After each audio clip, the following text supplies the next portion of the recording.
sou José Alberto, estamos gravando mais uma live sobre os resistentes do golpe de 64. Mas antes queria agradecer já aqui o gabinete, o escritório político do nosso vereador Guilherme Sampaio, do Partido dos Trabalhadores, chamado de Casa Vermelha. E estamos nesse momento também com muita alegria, recebendo aqui um dos que foi resistente ao golpe de 64, José Honório da Silva, mais conhecido como Honório Silva. É isso mesmo? É isso mesmo. Então, é um dos que lutou bastante durante a ditadura militar, foi perseguido, ameaçado de morte por delegados e que sobreviveu todo este momento. Então, nós estamos trazendo o Honório hoje aqui para falar um pouco para nós do nosso país, até muitos internautas que nos assistem fora do Brasil, né? Um pouco dessa história sobre o que significou isso para o nosso país. O que veio a conduzir a muita resistência do povo em relação a isso, a tirada da democracia, onde o país entrou numa situação onde a Constituição também não valia mais nada, tiveram que fazer uma Constituição do jeito que os militares queriam fazer, veio o AI-5, então foi um tormento muito grande para a população e para o nosso país. Então, meu camarada Honório, com muita alegria a sua presença aqui conosco, e eu faria a primeira pergunta para você o seguinte: o que é que levou você a entrar neste movimento, nessa resistência? O que é que levou a isso?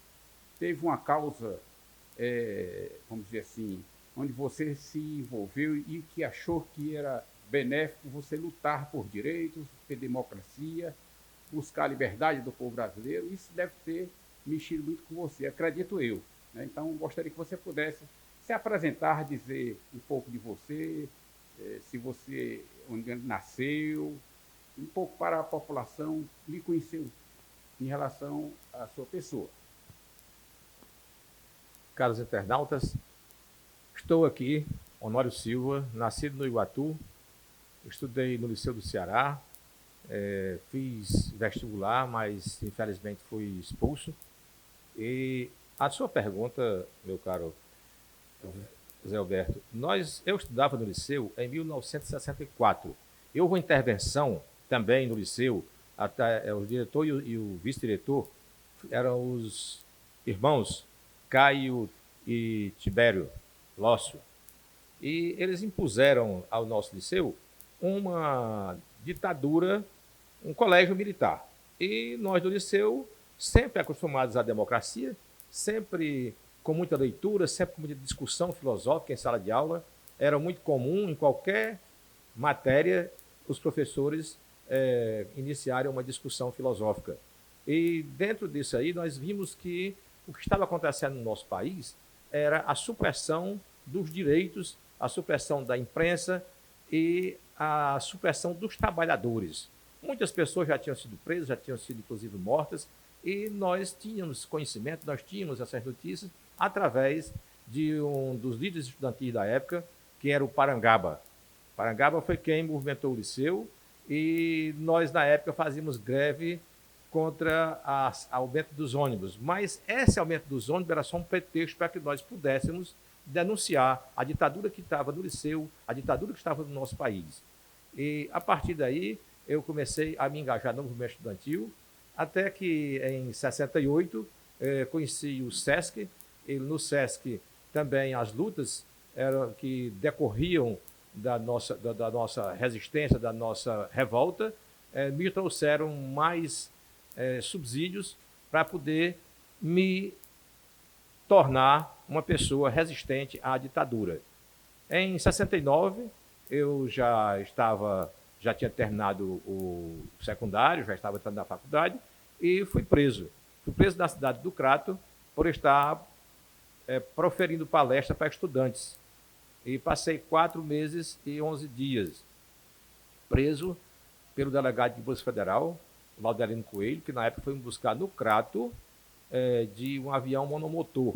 Eu achei uma coisa assim muito beirando a estupidez, porque na realidade ele estava querendo mostrar serviço, porque eu era um estudante apenas.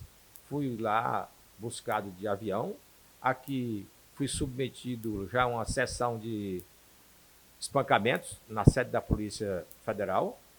E, à noite, fui levado por agentes da Polícia Federal para a Polícia Militar. Lá eu me senti dentro de um filme da Segunda Guerra Mundial, pois eu fui ladeado por 3 policiais militares de cada lado, né, cada um com um fuzil, com a baioneta escalada, marchando até a cela. Eu digo, bom, eu acho que eu entrei numa fria muito grande para estar sendo tratado dessa forma. Na Polícia Militar, fui novamente espancado e fui enquadrado na Lei de Segurança Nacional, sendo solto depois de 4 meses e 11 dias. Depois fui julgado e foi tornado improcedente a acusação, já que não tinha, esse enquadramento não tinha fundamentos. Até o próprio procurador, o próprio promotor, que era o Crispim, foi quem pediu a absolvição. Posto em liberdade, um ano após, quase exatamente um ano após, fui preso. Em maio de 70, o AI-5 já havia sido promulgado, e os próprios policiais, o próprio Laudelino, diz que eles tinham autorização para torturar todos os presos, conforme o comando militar. Eu fui recambiado da Polícia Federal para a Polícia Militar, para a Polícia Federal, para o DOPS, para o 23BC. Isso porque não foi registrada, oficializada a prisão, foi um sequestro. E a doutora Wanda Otton Sidor foi quem estava me procurando, ela era advogada dos presos políticos, e foi era quem estava me procurando nas instituições de repressão. E eles me trocavam de lugar para que eu não pudesse ser encontrado. Passado 1 mês e 9 dias, debaixo de muita tortura, pau de arara, espancamento, choque elétrico, tortura genitália, numa cela escura na Polícia Federal, sem água, sem banheiro, uma cela fétida, com tapurus andando pelo chão, se arrastando, e deitado num cimento. Ou muitas vezes, ao se levantar ou se mexer à noite, o sangue que saía dos ferimentos pregava no cimento e era difícil se mexer, se levantar com todo aquele sofrimento. A doutora Wanda Otton Sidor, então, foi até o auditor da 10ª Região Militar, que era o Ângelo Ratacase, um civil, e denunciou para ele que eu tinha sido sequestrado e que não se sabia o meu paradeiro. Então, eles pediam um mandato de busca, onde o teor dizia que o senhor José Honório seja apresentado, se tiver indícios, que seja aberto o inquérito. E caso não tivesse nenhum indício de culpabilidade, então que soltasse o preso. E assim eu fui solto.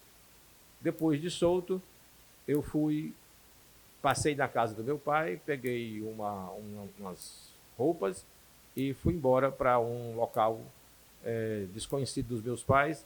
E 3 meses depois eu viajei para Recife de trem. De trem para o Crato, do Crato para Recife. E no dia que eu fui solto, fui preso em São Paulo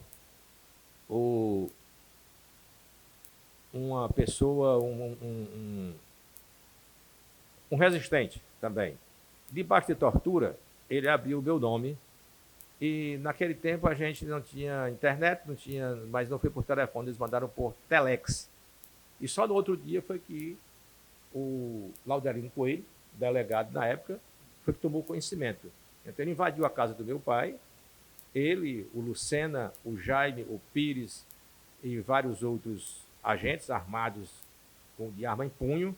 O Lucena estava com a metralhadora, conforme meu pai e minha mãe me contaram, e ele disse, o delegado disse, bem na cara do meu pai e da minha mãe, que não estavam mais me procurando para prender, estavam me procurando para matar, porque eu não teria jeito. Nessa época, logo depois eu estive em Recife e um aparelho lá em Recife caiu. O aparelho era a casa onde nós nos escondíamos. E eu não estava lá nesse dia.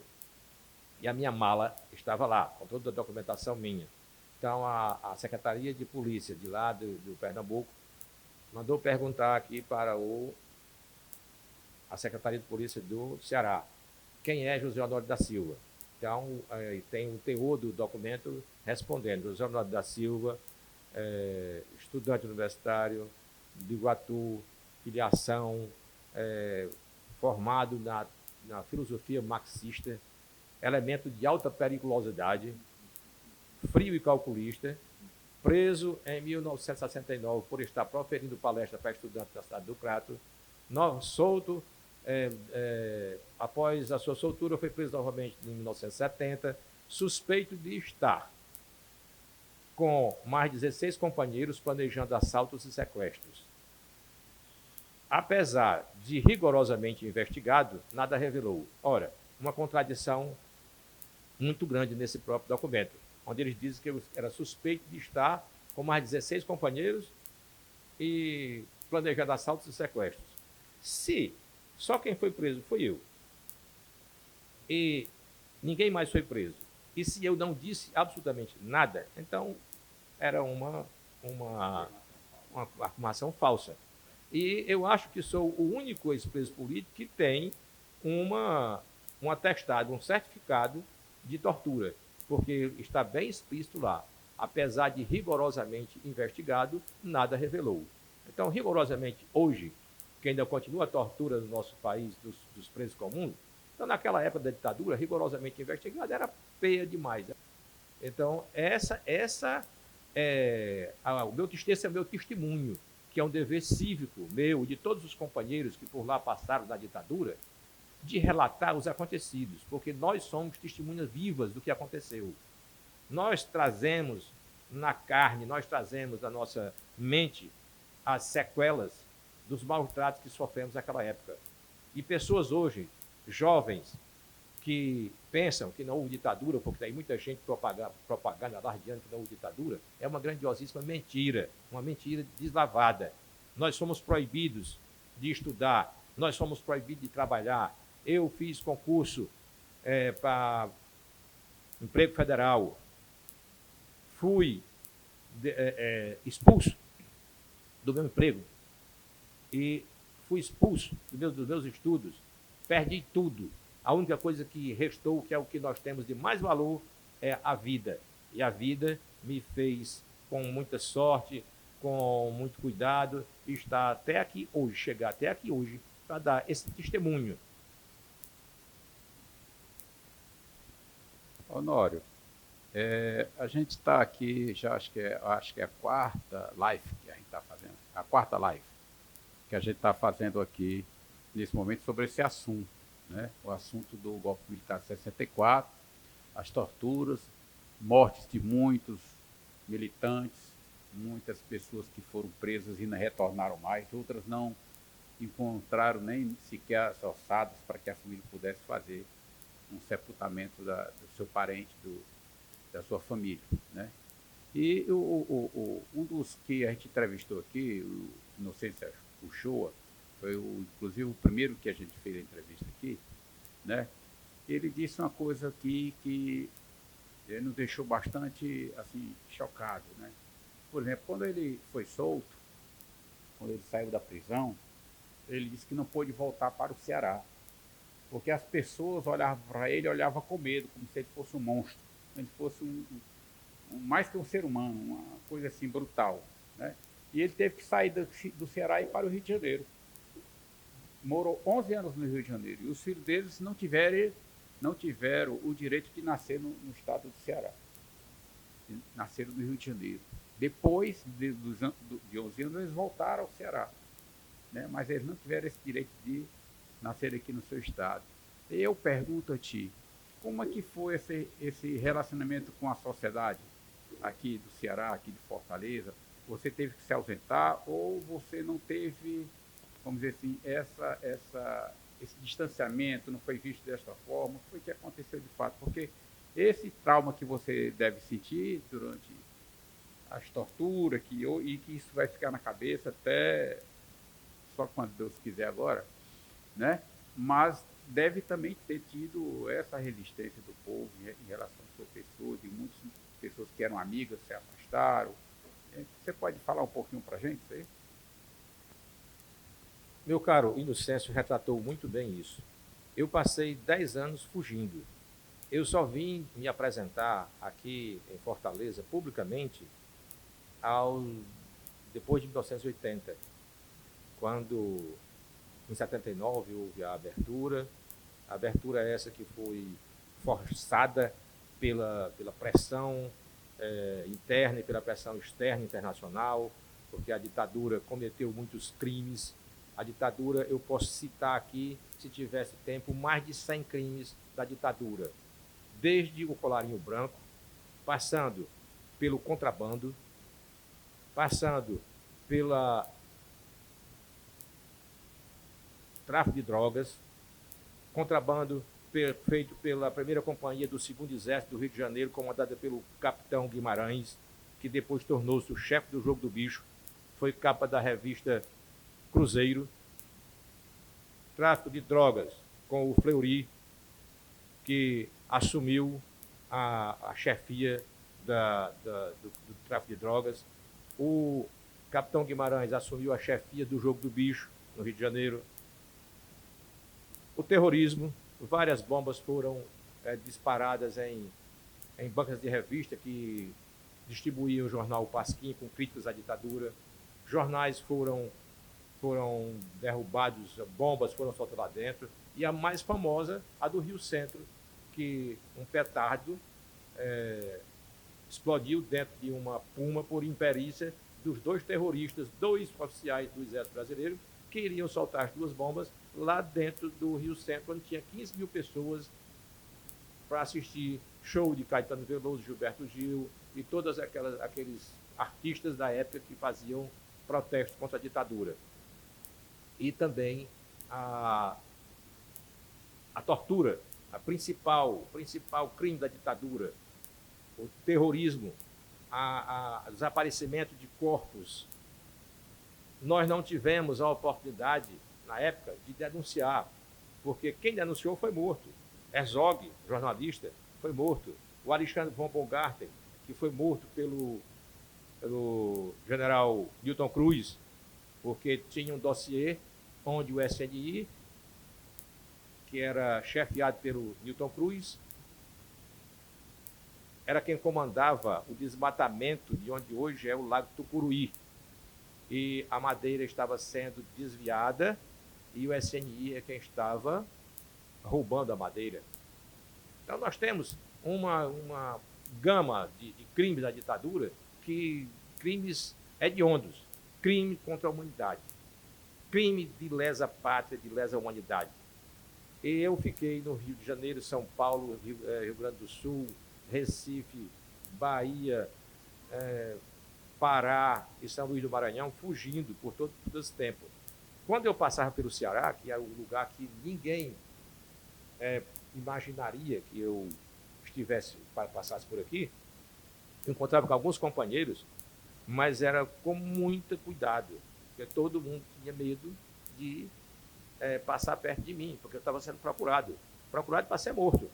E a maioria dos companheiros sabiam disso. E aquilo causava uma dor muito grande de não poder conversar com as pessoas, de não poder se apresentar na sociedade. E passei 10 anos fugindo. O Inocêncio retrata muito bem essa época, essa mágoa que ficou conosco. Depois, muita gente, hoje ainda, né, quer dizer que a esquerda diz que a esquerda cometeu crimes na época da ditadura. Uma mentira deslavada.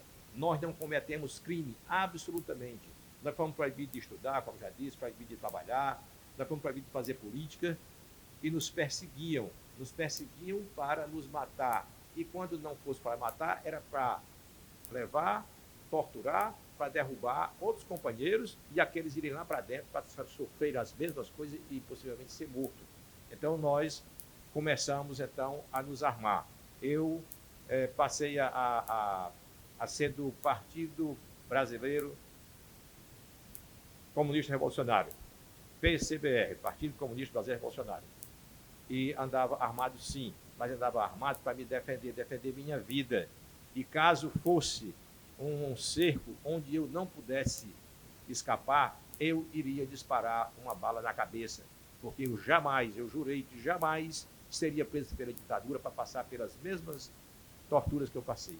Essa é a verdade. E o que tentam encobrir hoje dos crimes deles, não querem nos imputar esses crimes. Os crimes são deles. Nós não cometemos crime nenhum. Inclusive, da própria Constituição está nos amparando. Um povo tem o direito de derrubar um governo que tenha usurpado o poder e esteja massacrando essa sociedade. Esse é o nosso direito, é o nosso direito.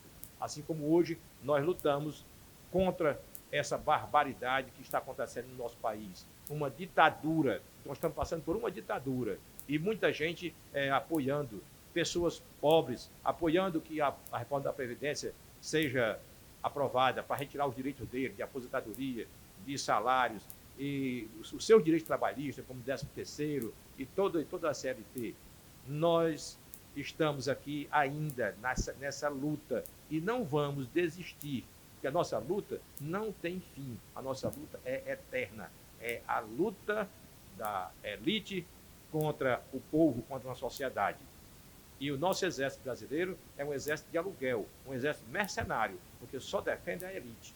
O exército brasileiro é inimigo do povo, é um grande inimigo do povo. E o nosso exército ganhou essa escola quando foi para a Segunda Guerra Mundial. Antes era a escola francesa, passou a ser a escola americana quando os pracinhas foram lá para a Itália e lá foram comandados pelos americanos e vieram para cá com uma anti-povo, o inimigo secreto, o inimigo interno era o povo. Foi quando se fortaleceu o CIFICE, que era o aparelho de inteligência, e depois foi fundado o SNI, para pesquisar dentre a população quem não concordava com a elite brasileira e com os golpes. Muita gente diz que o João Goulart foi deposto porque queria implantar uma ditadura socialista. Ora, João Goulart era um latifundiário riquíssimo. Ele só tinha era republicano, era um indivíduo que queria que a renda brasileira, a renda do povo brasileiro aumentasse e que os lucros das empresas americanas diminuíssem de 1000% ao ano, que era assim que as empresas americanas extorquiam o nosso país. E foi por isso que foi dado o golpe nele. O golpe foi dado, planejado com o Kennedy e com o embaixador aqui no Brasil. Dado um golpe em João Goulart, porque a elite brasileira, essa elite que se esconde atrás de uma cruz, se esconde atrás do nome de Jesus, e, no entanto, é uma elite violenta, uma elite que vai para a igreja nos domingos para tirar de si uns pecados que não retiram. É uma mancha eterna na alma dessas pessoas. E na segunda-feira estão explorando as pessoas, estão espezinhando, humilhando e tomando o que elas têm. Honório, acho que você está falando da história e está trazendo a história de corrupção. Você falou da época do Exército Brasileiro, até porque quando a gente fala um pouco para a população que a época da ditadura foi um período de maior corrupção nesse país, pouca gente acredita, a maioria não acredita. Não, os militares são honestos, os militares não fazem isso, eles não acreditam. Eu digo, olha, tinha tanta ditadura, corrupção, que a gente, se fosse denunciar, a gente seria morto como terrorista. É torturado, morto e desaparecia. Nós não podíamos denunciar, então eles ficaram livres para fazer o que quisessem. Pelo menos eu vivi um pouco nesse período, porque eu era adolescente, chegando a adulto, né? E era estudante secundarista e percebia muito da política. Não muito no conhecimento que eu tenho hoje, naturalmente, é razoável, né? Mas já tinha naquele momento aquele conhecimento, né? De ver um país que não era feito para os brasileiros. O Delfim Neto dizia, vamos inchar o bolo Quando é bem grande, a gente reparte. Aí nunca repartiu, porque o bolo nunca vinha para os pobres, vinha para o rico. Né? Essa é uma questão muito crítica, né? E que hoje, por exemplo, na época da ditadura, por exemplo, uma das questões que mais foram faladas, que se falou que tinha muita corrupção, que tinha muita coisa lá, a ponte Rio-Niterói. Tiraram dinheiro de dentro do INSS, na época não era o INSS, para fazer a ponte Rio-Niterói. E muita coisa aconteceu ali que foram escondidas. Né? E disse que ali foi um negócio assim, de corrupção grande pra caramba. Hoje a gente está vendo aí um governo que a gente tem aí que se coloca para o povo brasileiro, na nossa leitura, né? É uma pessoa incapaz de governar um país como o Brasil, que nem uma casa ele tem essa condição, não diz coisas sobre coisas, não diz agora que daqui a 5 minutos ele desfaz o que diz, e aí vai. Tem um ministério do seu governo lá, muitos incompetentes e com interesses longe de ser um país de desenvolvimento para o seu povo, mas para encher os bolsos dos banqueiros e dos grandes industriais e defender os interesses do governo americano. No caso do petróleo, né, do pré-sal, que você perdoa 1 trilhão de uma Shell.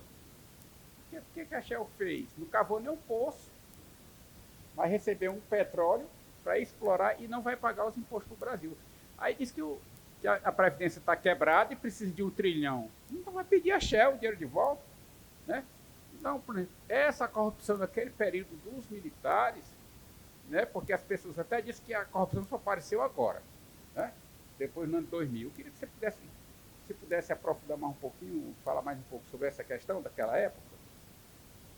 Bom, como eu falei anteriormente, eu posso citar aqui até 100 casos de corrupção. Você falou da ponte de Niterói. Olha, aí uma dos pontos de corrupção tem a Transamazônica, a Coroa Brastel, o BNH, a Itaipu. Só para você ter uma ideia, foi desviado dinheiro da Caixa Econômica quando era o Sepúlveda Pertence, ministro, o Delfim Neto também ministro, e o Delfim Neto tinha uma imobiliária, uma financeira imobiliária, onde eles pediram 82 bilhões de dólares de empréstimo ao BNH, Banco Nacional de Habitação. Não é uma coisa perfeitamente normal. Uma empresa da envergadura que ele tinha pedir 82 bilhões. Não era normal. Se não fosse um detalhe, que os imóveis dados em garantia para o empréstimo somavam apenas 8 bilhões. Ou seja, o banco ficou com o restante do prejuízo, terminou falindo o BNH e nós, a população, é que pagamos por isso. A Itaipu tem até um ministro da época do Figueiredo que disse que iria escrever um livro a respeito da corrupção de Itaipu. Uma semana depois ele apareceu morto, enforcado, suicidado. Né? Então, hoje, nós temos a mesma coisa, mesmíssima coisa. Nós temos um exército, como eu falei, o exército não é da nossa nação, é um exército que protege a elite e aos americanos. O nosso exército foi formado por jagunços. E na época quem comandava esses jagunços eram condes e duques. Então o Duque de Caxias era o patrono do exército brasileiro.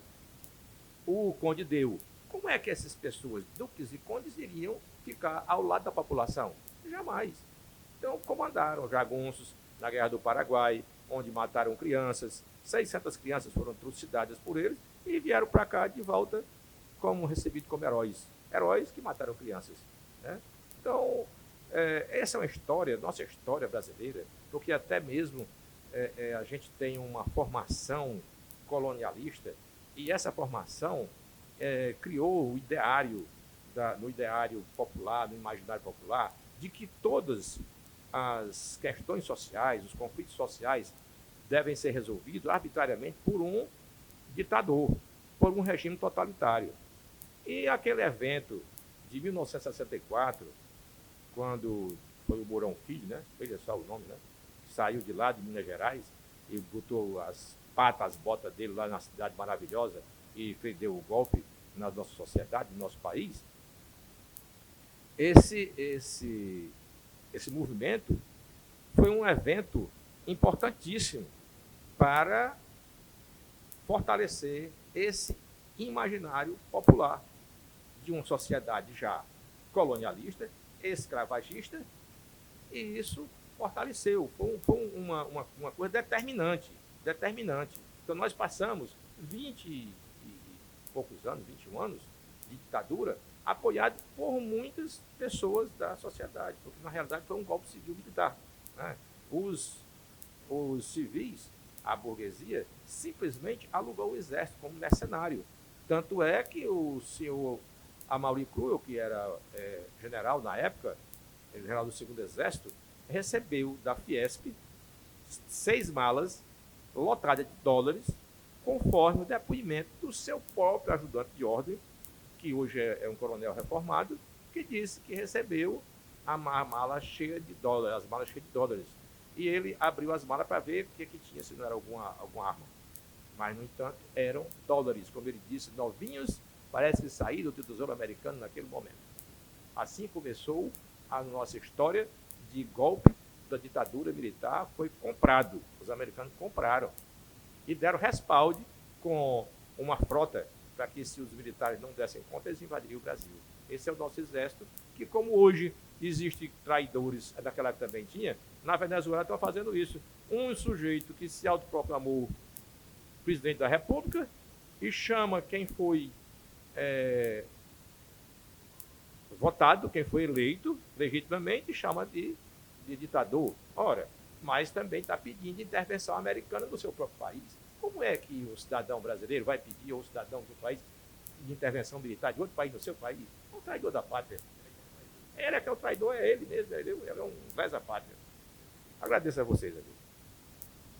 Olha, nós já estamos aqui já no finalmente, mas eu queria bem rapidinho, nós estamos com uns 3 minutos aqui, mas eu vou ser rápido, porque é para poder você pelo menos falar uns 2 minutos aqui. Assim, eu assisti a uma palestra de um padre, eu já falei isso aqui nas lives que a gente já fez por aqui, o padre Agostinho. Ele era um padre que trabalhava na Igreja Católica da Pastoral Operária, né? Trabalhava com os operários.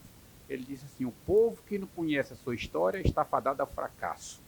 Então, dá para perceber claramente, pelas suas afirmações, pelo que você já colocou aí, claramente, que o povo brasileiro não conhece a sua história, não conhece, sabe muito pouco, muito pouco. Nós juntamos 25 jovens em uma sala e colocamos uma pessoa assim como você, que foi preso também, o Walter, inclusive, para explicar o que foi o golpe militar, e quando terminou, eles ficaram: mas foi isso mesmo, é verdade isso, ninguém sabe a história do Brasil. Então, Honório, só para a gente fechar aqui, dá aí um recado para a juventude em relação a isso. Caros jovens, estou aqui hoje, como estive, já estarei em vários locais, denunciando essas barbáries do golpe militar de 1964, porque é um dever cívico nosso, que eu digo, da resistência daquela época. Todos os componentes da resistência têm o dever cívico de esclarecer a população que foi até agora tirada esse direito de saber da nossa história, uma história que é suja, a história da ditadura, uma história que é criminosa, uma história de corruptos. Na ditadura militar, o Exército Brasileiro foi quem institucionalizou a corrupção no nosso país. Só não posso enumerar mais crimes de corrupção aqui, porque o tempo se esvaiu já. Mas eu espero que vocês tenham vontade de conhecer mais, pesquisar. Essa história está em muitos locais na internet. Procure a realidade. Não se engane com aqueles que ficam buscando na internet a dizer que a ditadura não existiu. Isso é mera ilusão. Olha, Bertold Brecht disse o seguinte, que aquele que luta a vida toda é imprescindível para o seu país. Eu me considero uma dessas pessoas pela sua história que você nos contou aí, pela história que a gente conhece dos nossos camaradas militantes, você participa desse povo, viu? Permanentemente lutando por melhorias do seu povo, pelo seu país, pela democracia. Então, estamos nos despedindo nesse momento de todos os internautas, agradecendo mais uma vez aqui o vereador Guilherme Sampaio, que nos cede esse espaço da Casa Vermelha, para a gente fazer essa gravação na coordenação do Daniel, que está ali conosco nesse momento, e que tem nos insistido muito para que a gente possa continuar com esse projeto. E vamos trazer mais pessoas aqui, mais pessoas que resistiram a esse golpe, para mostrar para os nossos jovens, para o nosso país, o que é que significou o golpe de 64 e dizer, afirmando mais uma vez, o governo americano esteve sempre por trás de todos os golpes que aconteceram no país, porque tem interesses diferentes de nós brasileiros, riqueza, para a luxúria do seu país. Por isso vamos resistir e vamos combater todo tipo de injustiça que acontece. E até outra oportunidade, quando a gente tiver aqui, mais uma vez, uma nova live.